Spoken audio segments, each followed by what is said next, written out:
Tiago, bem-vindo. Olá. Como é que um professor de História passa a storyteller? E o que é isso? Sim, é um belo conceito, aliás.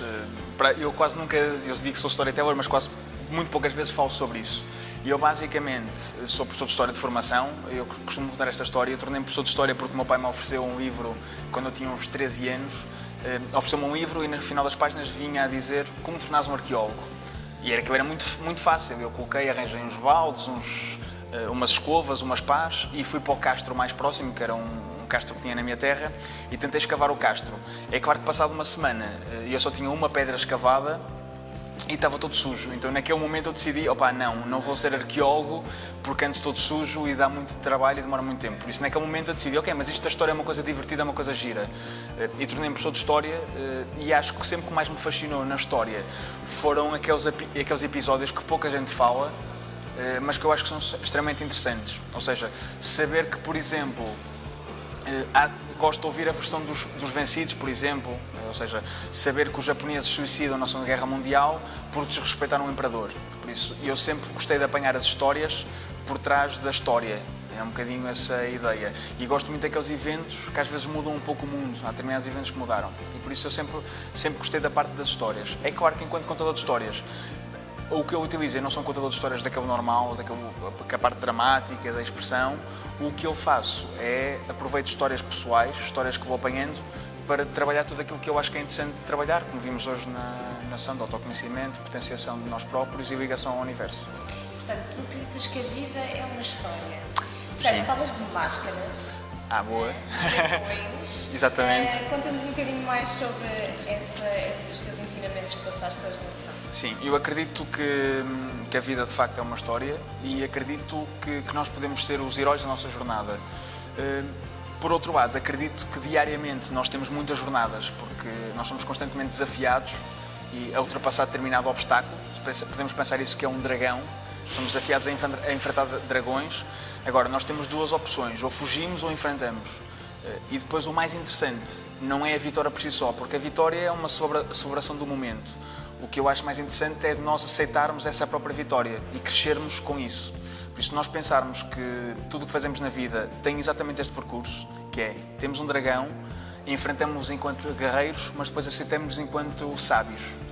E se nós percebemos que podemos ser mais vezes sábios, fazendo este percurso mais depressa, podemos aproveitar a vida. E eu trabalho um bocadinho nesse sentido, sempre com máscaras, porque o primeiro passo, quando nós trabalhamos esta questão, é largar todas as máscaras, porque só podemos enfrentar os dragões da nossa própria vida sem máscaras absolutamente nenhumas. Tu que vieste de um concurso de marketing pessoal, Sim. Como é que te vês agora do outro lado, portanto, num palco, mas a passar um ensinamento e não a pôr-te à prova, se bem que de certa forma estás sempre à prova, não é? Sim. E quais são os conselhos que dás a quem está sentado na plateia? Eu acho, aliás, muita da gente que está cá vem em busca de trabalho, ou seja, de emprego, e eu sei que é normal, tendo em conta a taxa de desemprego, isto é normalíssimo, que é complicado as pessoas escutarem, ou seja, eu enquanto participante, uma das coisas que eu sempre tive para mim próprio é escutar sempre os outros, ou seja, ouvir a opinião dos outros, mesmo que não concorde com elas.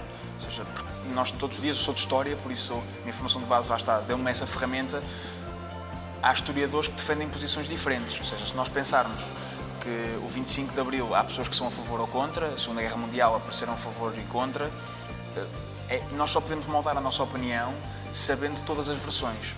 Por isso, um dos conselhos que eu dou às pessoas que participam e quando estou a dar formação, uma das coisas que eu tento transmitir é exatamente isso, que é, vocês devem escutar o outro, por muito que não concordem, por muito que eu tenha a opinião dele, vocês continuam a não concordar, devem escutar, porque pelo menos sabem por onde é que não querem ir. É que não é esse caminho. Um dos primeiros conselhos que eu dou é esse, exatamente, ouvir a opinião dos outros. Porque o que é facto é que as pessoas acreditam mesmo que aquilo é verdade.